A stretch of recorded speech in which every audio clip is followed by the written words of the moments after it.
내가 정권 잡은 거기는 완전히 완전히 무사하지 못할 거야 아마. 이런 짓을 못했습니다. 겁이 나서. 근데 여기는 겁이 없어요. 보통은 겁나서 못합니다. 안 그렇습니까? 대통령 임기연연이 뭐가 대단하다고 너무 겁이 없어요. 안녕하십니까. 고고TV 여미영입니다. 8월 13일 일요일입니다. 날씨가 좀 선선해졌죠. 저한테는 참으로 고통스러운 7월 8월 달이었습니다. 날씨가 더우면 제가 쪽을 못 쓰는데요. 그래서 조금 선선해지니까 다행입니다. 힘이 납니다. 생기가 돋는단 말이에요. 그 윤석열의 치정 1년 4개월을 보면은 윤석열은 독재자예요. 윤석열은 보수가 아니에요. 고전적인 의미로 보수 진보가 아니라 현대적인 의미로 보수 진보가 아니에요. 그리고 윤석열은 독재자인데 이게 제대로 된 독재자도 못 되고 멍충이 독재자라는 거예요. 그래서 윤석열과 김건희의 말로는 대단히 비참할 겁니다. 대단히 비참할 거예요.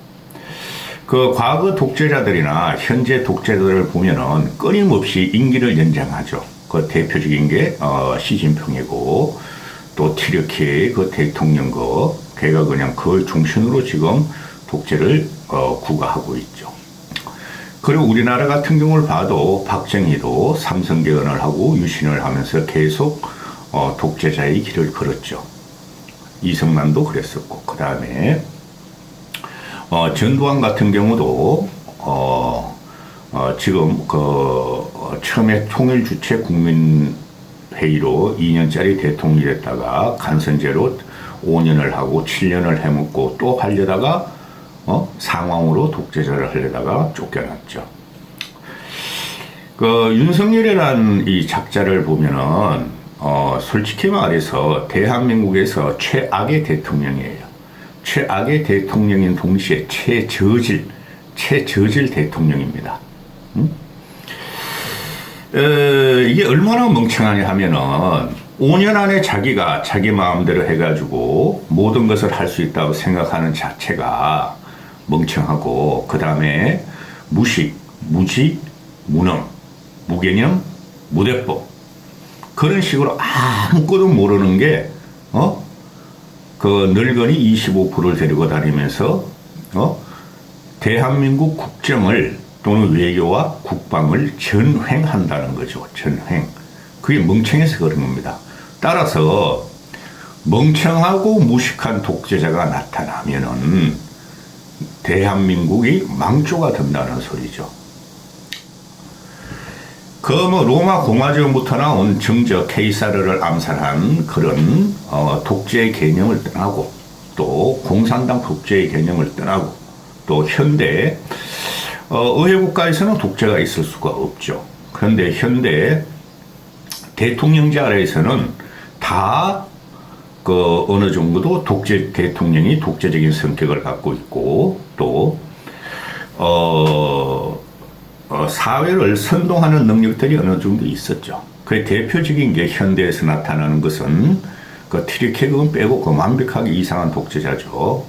저기로 가보면은 푸틴도 대통령이고 독재자고 임기를 연장하자요. 그런데 그들은. 근데 미국 같은 데를 보면은 트럼프가 희한한 독재자예요. 걔도. 독재자의 특징은 정적을 제거하는 거죠.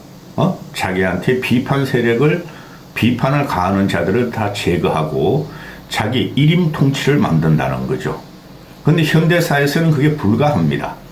왜냐하면은 선거제이기 때문에 그렇죠. 직접 선거제. 그래서 임기를 자꾸 연장하는 그런 사람을 독재자라 하는데, 윤석열은 임기 연장이 불가능하죠. 그렇죠. 임기 연장을 하려는 순간 국민들의 칼날에 죽게 되죠. 제가 문재인을 연성독재라 그랬어요. 연성독재. 좌파 왕국을 세우려고 그러고 대한민국의 주류를 586 좌파 진보로 바꾸려고 그런다 해서 연성독재라 그러는데, 윤석열이는 무엇도 모르는 게 정치를 젖도 몰라요. 그 유튜브 보면서 또 천공을 보면서 정치를 배웠고 그것을 대한민국 전 세계 12선진국에 투영시키고 강제로 선동을 하다 보니 1년 반 만에 지금 무너지는 순간이죠. 그 586들은 그 백년 전쟁에 의해서 일제시대 때부터 좌파에 경도된 애들이니까 보수에 의해서 성장하고 보수에 의해서 정체성이 완료된 대한민국을 흔들려 그랬고 그걸 갖다가 노무현이가 시도하다가 노무현이가 스스로 죽어버리고 문재인이가 그 바통을 이어받아서 5년 동안 단 5년 동안 대한민국 정체성을 좌파 위주 주도 세력을 바꾸려 그랬죠. 그건 되지도 않는 거예요. 그래서 제가 문재인을 찾는데 윤석열은 문재인이 망친 나라 거의 모토가 그거죠. 윤석열이 문재인이 망친 나라를 다시 반석에 올려놓겠다 해가지고 그 극성 우리나라에는 우파가 없고 보수가 없습니다. 윤석열이 등장으로 보수 우파는 완벽하게 없애셨어요. 개혁 보수 그들도 보수가 연장선이 되질 못합니다. 그 보수가 어떤 보수인데 25%의 널거리만 데리고 반 문재인 반 민주당 이렇게 해가지고 우파 정권을 세우고 우파 색채를 입히려 그러는데 그것이 애초에 잘못됐다는 거예요. 실례로 문재인이가 좌파 진보 색채를 대한민국에 씌우면서 주도 세력을 주체 세력을 바꾸려고 그랬으나 완벽하게 실패했죠. 그렇죠. 그럼 거기서 반면교사를 삼아서 대한민국 국민 보수든 중도든 진보든 전체를 아우르던 정치와 그저 통치를 해야 되는데 문재인은 그래도 좌파 진보 중도층까지 일부를 끌어들여서 했어요. 근데 윤석열은 중도도 버리고 무당층도 버리고 진보도 버리고 우파 늙은이들 흘러간 세대 70대를 전후로 한 세력만 지금 넣고 하고 있으니 그들한테는 입맛에 맞겠죠. 그런데 좌파 정권이든 우파 정권이든 대한민국의 강건함은 다 원하는 거죠. 그렇죠? 국가의 주체성과 정체성은 헌법에 기초한다기보다 그거는 민족성에 따라서 외세의 침입을 받고 또 국가적인 자존심을 추락시키면은 국민들이 좌든 우든 들고 일어난다는 거죠. 소련과 중국 애들은 우리가 민주주의 국가들보다 훨씬 더 자존심이 강한 애들이죠. 그렇죠. 따라서 윤석열이 지금 펼치는 정책은 강성 우파, 강한 한미일 동맹, 서구 세력을 붙어버리는데 좋다 이거죠. 그런다고 과거의 좌파들이 김대중은 좌파가 아니고 보수입니다. 보수 정권입니다. 노무현이나 문재인이가 균형 외교나 또는 줄타기 외교, 그렇죠. 그 경제적인 의도 좀 있고 또는 민족적인 동질감으로 중국과 북한에 원미를 하면서 미국과 어느 정도 거리를 두면서 중국과 북한을 하면서 걔네들의 개념이 민족 평화 개념이 들어가서 그 통일 개념으로 한민족 개념으로 그렇게 정치를 하고 외교를 했다는 것은 우파 입장에서는 비판을 가함이 마땅하고 비판을 받아야 되나 그들이 국가를 잃어버리려 그러질 않았고 대한민국을 중국에 갖다 바치거나 북한에 갖다 바치려는 게 아니었죠. 그렇죠. 그들도 노무현 문재인 정권도 대한민국의 주체성과 대한민국의 영속성, 존속성은 부정 못해요. 좌파라도. 그건 좌파들이 더 강해요. 그러면 윤석열이가 우파 정권이라고 합시다. 윤석열이가 이제 중, 북 한에 이제 둘러싸인 대한민국의 위감을 느끼고 미국한테 강하게 붙고 더 동맹을 강화시키고 더 동맹 강화시킬 거 없어요. 미국하고는 솔직히. 우리가 아무리 그래봐야 미국의 전략적 선택으로 우리는 딸려가는 형국이기 때문에 우리가 어떻게 할 수가 없는 거예요. 미국은 세계 전략과 태평양 전략으로 일본을 일선에 놓고 한국을 후방에 놨는데 일본과 한국이 합해가지고 동맹을 맺는 게 더 좋다는 태평양 세계 전략이죠. 그죠? 일본의 추측인 거죠. 거기서 한미일 동맹 가는 것도 좋다 이거야. 그래서 그렇다고 윤석열이가 지금 강성 우파, 강성 부국, 강성 강군을 외치면서 그 정치 색이 없다니까? 우파인지 좌파인지? 그건 늙은이들이 그냥 우파라 그러는 거고 그러는 거야. 그런 식으로 완전히 경도되게 대한민국을 끌고 가는데 그것에 의해서 윤석열은 국채, 정체성이 없어진다는 거예요.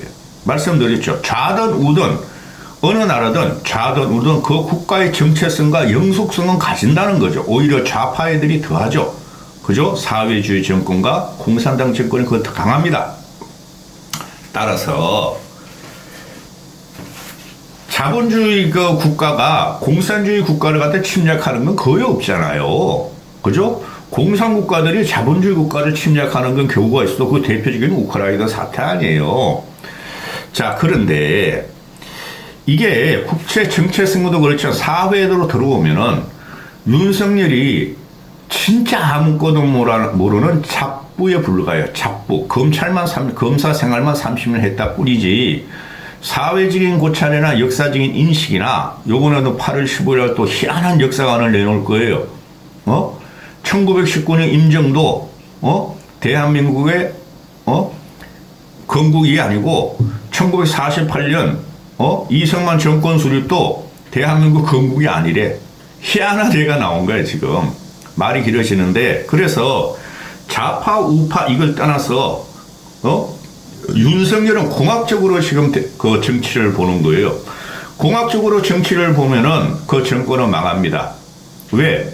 여야의 구도로만 보니까 그렇죠. 그 뭐 대부분 정치가 그래요. 어느 나라든. 그러나 여야 구도의 정치를 볼 적에 여권에서는 야당을 갖다가 협조를 구해야 되고 그 다음에 야당을 지지하거나 또는 중도 점의지대의 사람들을 우리는 흡수를 해야 되고 그들을 위해서 정치를 해야 되는 거예요. 그 제일 잘하는 사람이 김대중하고 김영삼이에요.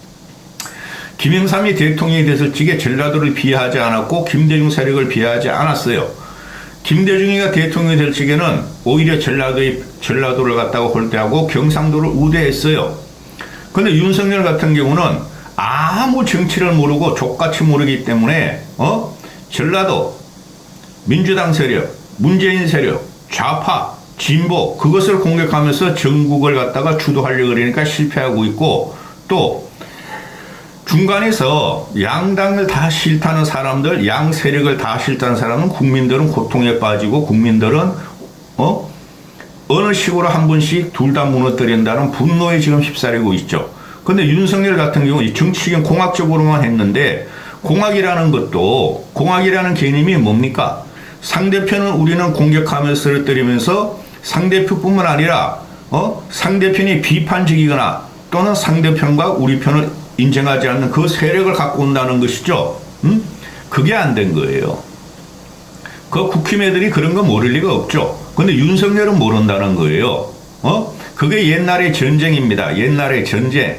봉건시대 전쟁이 바로 그런 거예요. 현대 전쟁은 레지스탕스들이 숨어들어서 국권 회복을 하려고 그러나 옛날 봉건시대 보면은 백성들이 솔직히 뭘 압니까? 그냥 왕조를 무너뜨리면은 이쪽에서 좀 잘해주면은 이쪽 공격자한테 붙는 게 옛날 봉건시대 전쟁인데 현재로 돌아오면은 그 국민들이 제일 문제가 되는 게 우리 삶을 건드리지 말고 우리 필요하게 만들지 말고 우리 경제적인 자립성이나 또는 우리 경제적인 활동을 갖다 건드리지 말고 우리 생각을 건드리지 말라는 현대 민주주의죠. 거기서 완전히 없어졌다는 거죠. 윤석열은. 자, 이때까지 말만 정리해보면 윤석열은 우파도 좌파도 아닌데 독재자의 길을 걸고 있다. 무슨 독재자? 적을 숙청하는 게 아니라 적은 숙청 하나도 못해요. 문재인은 숙청해야 되는데 제가 못하잖아요. 같은 진영의 보수 진영, 우리 보수에서 지한테 편들면은 보수 우파라 그러고 지한테 편 안 들면은 지를 갖다가 빨지 않으면 보수 우파가 아니면서 제거 숙청에 들어가죠. 그들이 적으로 남게 되죠. 그 다음에 공학적으로 정치를 보면은 상대편을 갖다가 공격을 하는 그 전제 조건은 상대편의 불평불만을 요만으로 갖고 있는 그 세력을 우린 갖고 온다는 건데 그것도 못하고 있죠. 그러면서 강압과 공포와 압박과, 그죠? 가스라이팅 정치만 하고 있다. 그게 독재자의 전형인데요. 근데 독재자가 못 된다 그랬죠? 독재자는 멍청한 독재자다. 세계 독재자들이나 또는 공산주의 독재자들, 우리나라, 박정희, 이승만부터 말씀드렸죠. 그것도 못하는 놈이 독재를 펼 것이니까 말로가 비참할 것이다. 최악으로 비참할 거예요. 우리나라 역대 대통령 중에서. 자, 그러면은, 김건희 때문에 그러는 건데요. 김건희도 그렇고 윤석열도 너무 몰라. 한이 나올 정도로 너무 모르는데, 자, 독재의 전형이 나온 게 뭐냐? 독재자들은 여러분 생각하시면은 뭐 스탈린도 생각하고, 그렇죠? 또 마오쩌둥도 생각하고, 김일성 3대도 생각하겠지만은 딱 떠오르는 게 독일의 히틀러죠.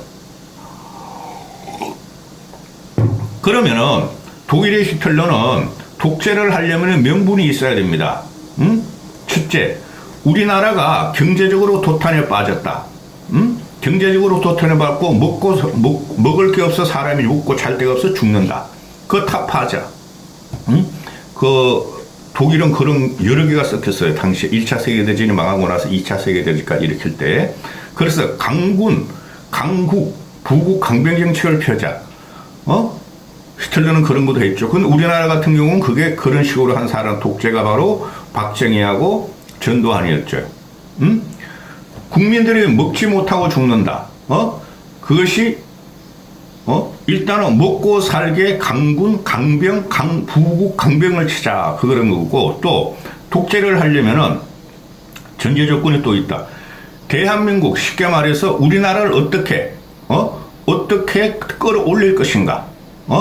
우리가 이 험하고 어렵고 정체성이 없는 나라를 어떻게 잘 살게 할 것인가.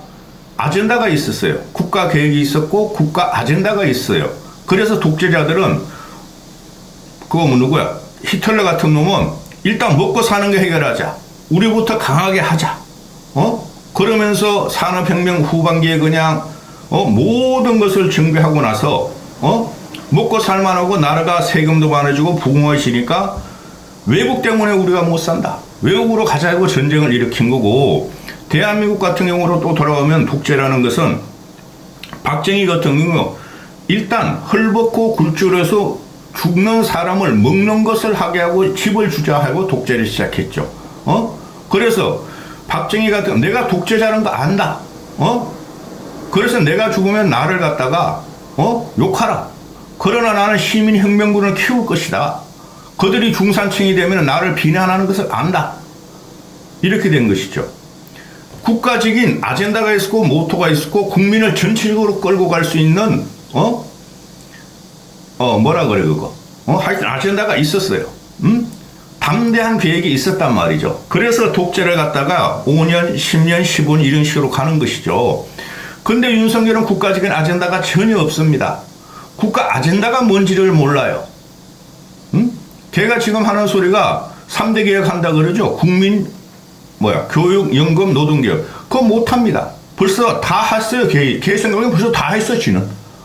빨갱이 때려잡자, 수능 문제 개입했고, 연금개혁은 손도 못 대고, 걔는 다 했어, 걔 머릿속으로는.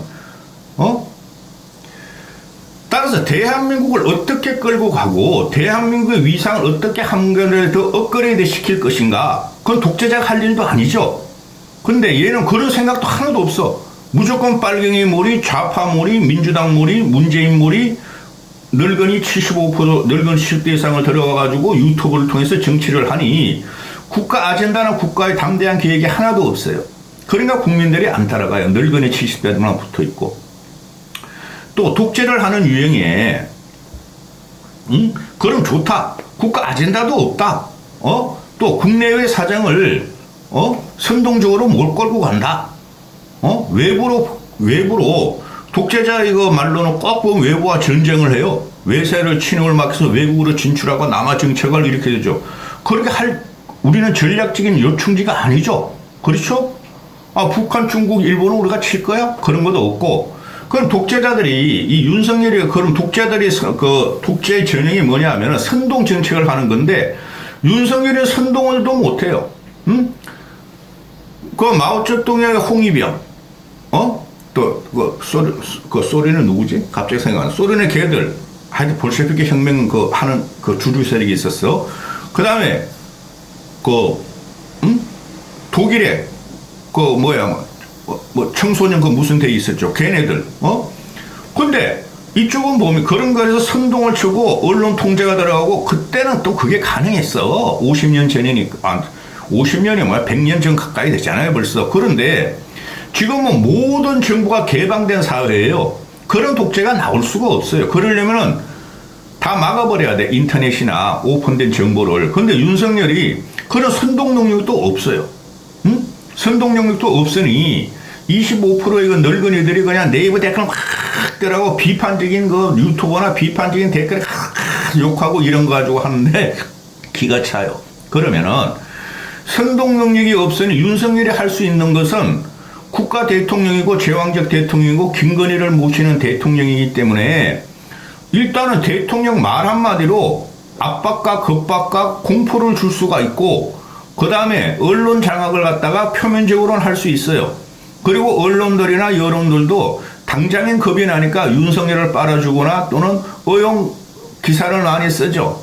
그게 이번에 대표적으로 나타난 게 윤석열의 선동과 괴담, 가짜뉴스가 모든 것이 윤석열에 의해서, 대표적으로 전 국민을 대한민국 전 국토와 국민을 병영국가로 만들면서 전체주의 국가로 만든 대표적인 사건이 오면서 터진 것이 바로 잼버리 사태예요.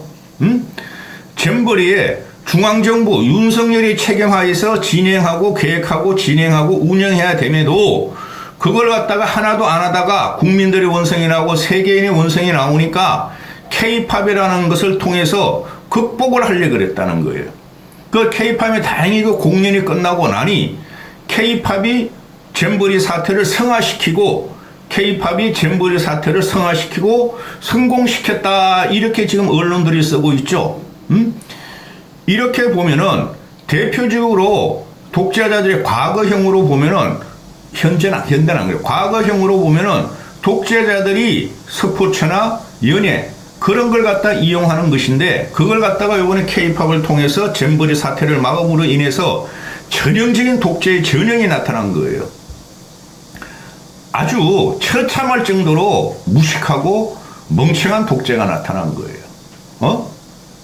그 책임을 자기가 현재 윤석열 자기가 김건희 자기가 또 지들 중앙정부가 하지 못한 것을 저 구석에 밖에 있는 일개 군인 부안군 또 일개 인구가 200만 명도 안 되는 전라북도에 뒤집어 씌우는 이 형극을 보면은 이건 독재도 제대로 못해요.